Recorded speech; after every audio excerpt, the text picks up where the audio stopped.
start off by apologizing for the artificial lighting. It's about 10 p.m. and I was actually on the phone with one of my best friends, and we were talking about something somewhat related to this, and I felt really inspired to actually come on YouTube and have a genuine discussion with you guys. I just wanted to start off by saying actually Happy New Year.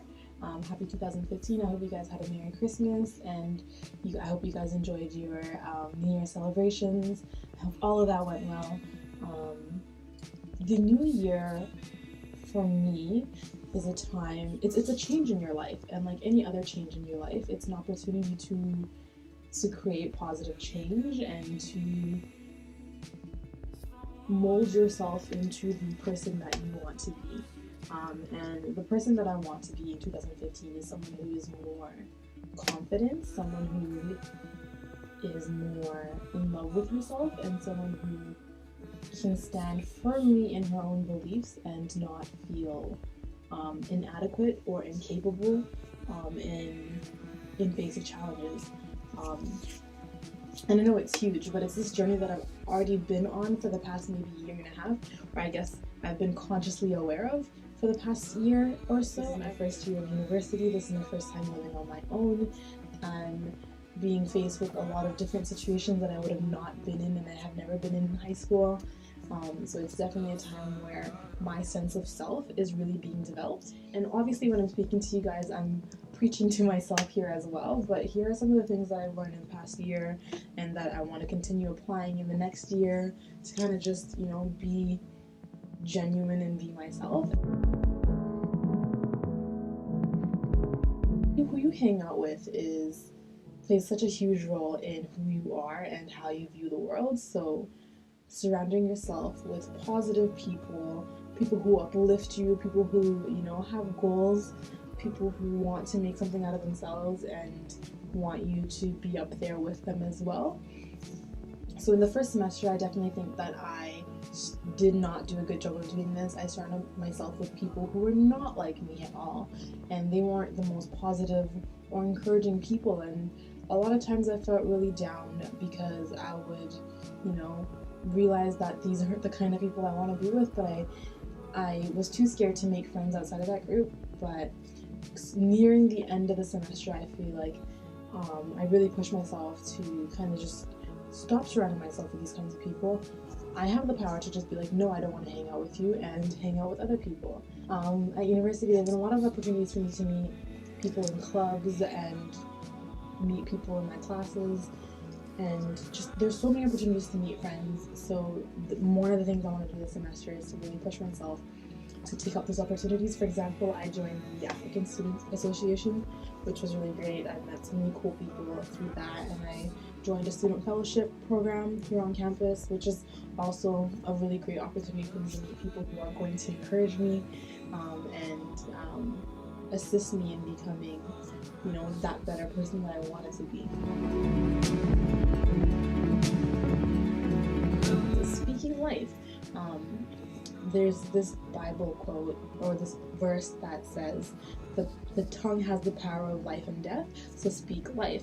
And what I mean by that is speaking life not only onto yourself, but onto others, and be that, positive, encouraging person that people are going to want to be around as well. It goes both ways. If you're a negative person, people aren't going to want to surround themselves with you either.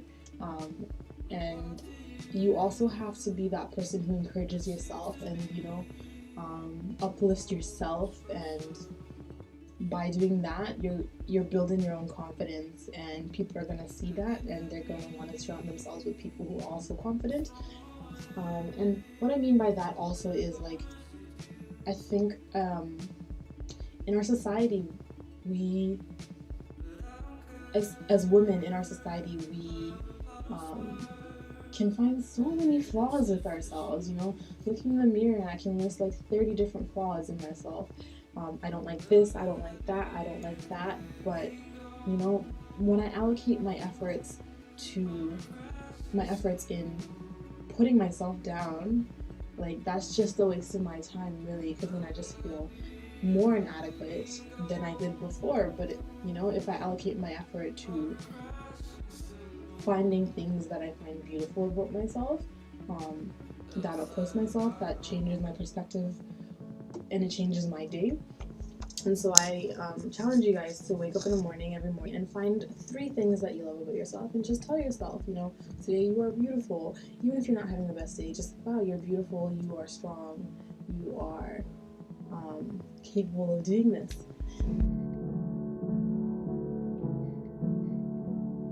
Your worth isn't defined by how much money you have, whether or not you have a boyfriend, the amount of friends that you have, whether or not you have your degree, whether or not it's not defined by any of that. Your worth is defined by the fact that you exist. You are a person, the amount of cells, the amount of effort and energy that it takes to create life, the fact that you exist, you breathe, that is worthy, and that should be enough,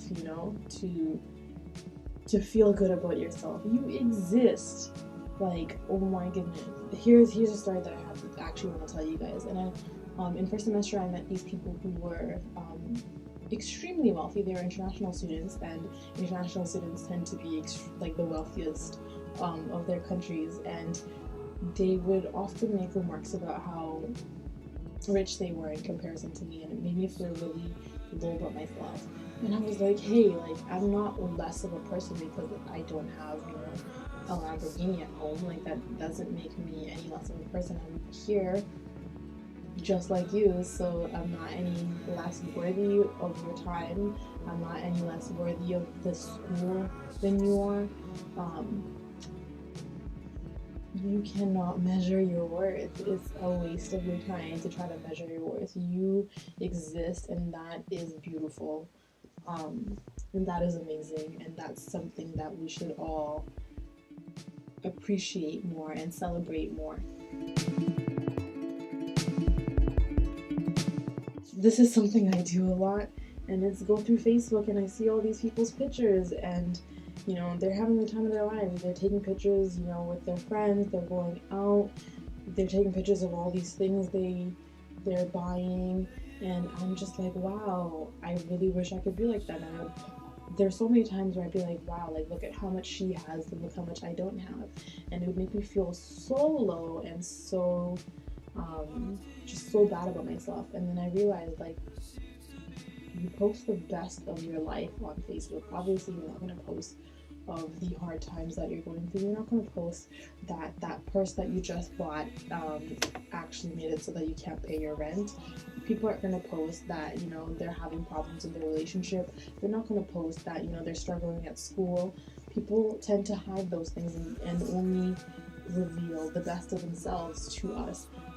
But by me going on Facebook and looking at all these posts and feeling so low about myself by other people's highlighted parts of their lives is just so, it's, now that I look back at it, it seems so juvenile and seems so just stupid.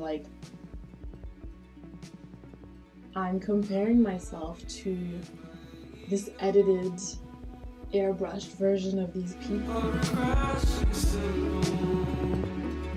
So number 5 is do more of what you love. If you like singing, sing more. If you like reading, read more. If you like, I don't know, whatever it is that you like, even if what you like isn't considered conventionally cool or as long as it's something that doesn't hurt other people or hurt yourself, if it's something that you're passionate about, do more of it. In high school, I actually took a positive psychology class, and one of the things that we learned was that you can create positive situations in your life or happy situations in your life when you use the things that you love as tools to create those situations. So for example, I'm really into singing and playing my guitar, so whenever I feel stressed, I just go to my guitar and I jam around, and I use that to create a situation where I actually am genuinely happy instead of relying on the world to grant me with these positive situations.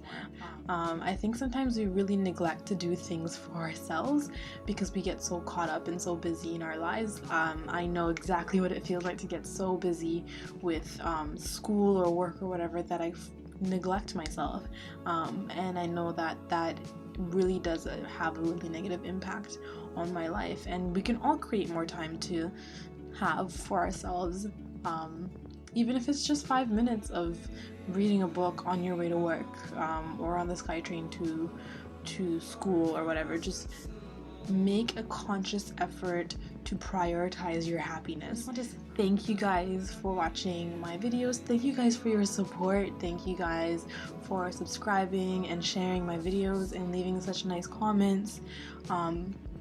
2015, I hope for all of us, is a year of continued self-growth. I hope we all grow and learn and love and make mistakes, and at the end of this year, next year, I hope we can reflect back on it and say that we lived that year being exactly who we wanted to be. And that's really all I want for you guys, and that's all I want for myself, really. But anyways, thanks for watching, and I'll see you guys in my next video. Bye, guys.